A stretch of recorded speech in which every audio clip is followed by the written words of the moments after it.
Okay, so what is up, everybody? How are you guys doing?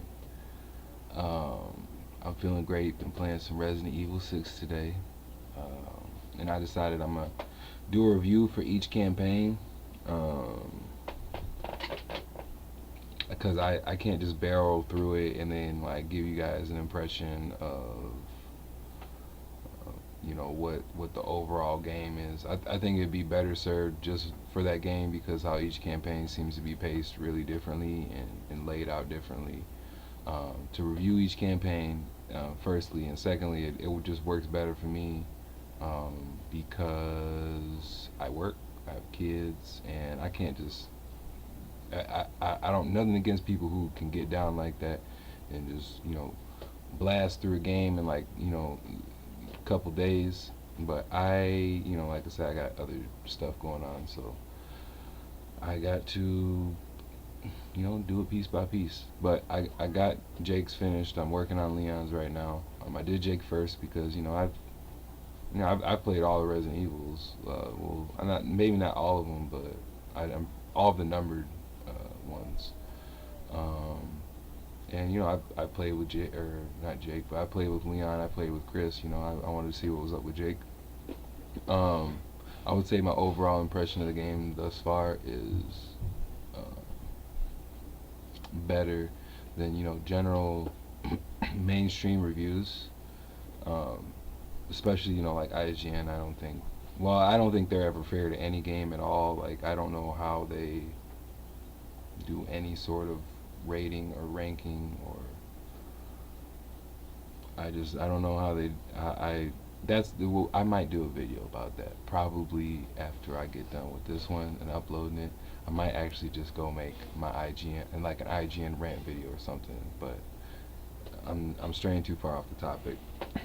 Jake's campaign, I liked it. Um, you have a real they did a good job of like with a title like this is really supposed to mess with you a bit, invoke certain emotions, and through its linearity, you know command you to feel and think certain things. And I was most certainly stressed. Like that was like I felt like like you look the look on Jake's face. He's like just stressed and pissed off all the time. You know, you're in a constant state of being chased. Be it and it's not always by the main monster. It's not like Resident Evil 3 where you have like I guess it is more comparable to RE3. Um, but you're not worried about just the one monster. Like you have all different kinds of shit that's just like constantly chasing you. You're constantly moving your feet. Um, and I think they did a real good job with that. Um, at this point, like with the series, and this is sort of how I feel, how I define it. Since four, it's been about survival action. I mean, not survival horror. I feel like survival horror is kind of a gimmick anyway. Like Resident Evil 1 was kind of scary to play because the control scheme was really shitty and there really was like no ammo. Um, so it was hard to kill anything. Resident Evil 2, I wasn't scared playing that. Like, it was a pretty good, like, interesting game and all, but um, like you got so much ammo like by the time you were halfway through, like shotgun ammo specifically. I remember like you could just fucking like, and you didn't even really have to aim the shotgun. You could just walk into a room, got your shotgun, and then you just like hit a zombie in half or whatever. Like they just fall out, and then you could either knife them or just since you had a lot of ammo, you just aim down and shoot them anyway. But you weren't really. I was never really scared of anything going through Resident Evil 2. Resident Evil 3, like you just started off with just like you can like any of you that haven't played it, first thing I want you to do is as soon as you start the game on like on a normal run. I think on the harder runs they don't start you off with as much stuff, but like on a normal run, just open up your inventory first thing. Like you'll see like you're just stocked full of all types of stuff right from the beginning. Um, so I feel like the whole survival horror thing was a gimmick.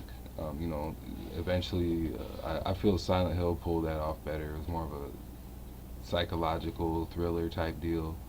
Um, but Resident Evil is more about survival action at this point. I feel it's a better direction because um, I guess the best way to put it is like if you play a lot of mercenaries mode or anything like that, it's all about your efficiency. And I feel like all of the gameplay is about becoming efficient. When to kill this enemy, what enemy should you kill, what weapon type should you use. Should you be using a bunch of ammo, not so much, like, and it's sort of like you have a bunch of variables in your head that you're constantly worrying about, and um, it's just really it's really exciting and fun to play, like from a gameplay perspective. Now, as far as any story aspects and shit and stuff like that, I'm not too much of a story guy. Like I purely like analyze the gameplay. I feel story is just stuff that they put in there that's like cool and it sort of like drives everything along. Um, sort of kind of makes sense of I don't know how to put it, but to me it's just not that important. It's like it's not even frosting on the cake, or I wouldn't even call it sprinkles. I'd say it's the candles. You know what I mean? Like you can have a great birthday cake, and you know for some people just need the candles to know that it's a birthday, but anybody with sense can look at a birthday cake and know it's birthday cake, and they can taste it and say this is a great birthday cake without candles. So um but yeah, Jake's had a good campaign, a lot of urgency. Anything that I didn't like about it, um I mean, the firefights were kind of annoying, but at the same time, like the since it's at such a frantic pace that like the big like fight sequences, like the firefights, and sometimes there's a couple times where you just had to like fight waves of enemies hand to hand, like those sort of break up the constant running. Like you get to plant your feet for some type of length of time and at least get to do something. And you don't really have to, since Jake's hand-to-hand abilities are so good. You're not really too worried about being in a stationary spot. So like if you could plant your feet somewhere like that, it sort of breaks up everything, gives you something real, kind of fun to do for a minute. So I feel like it was paced pretty well. Anything else? They had a couple little like Easter eggs if you're a Marvel versus Capcom 3 player, like Jake's hand-to-hand abilities. Like if you notice there his LMH combo, like Wesker's LMH combo, and then into sweep or whatever, and then like if you charge it up, you'll get either his Jaguar kick from Marvel vs. Capcom 3 or his Cobra Strike. So you had a couple little like fan touches. They at one point they have like Nova, Jake's like, you like that, and then he does like a rocket punch. So that's something maybe not everyone picked up on that, but I'm a big Marvel 3 player, so I picked up on that. Um,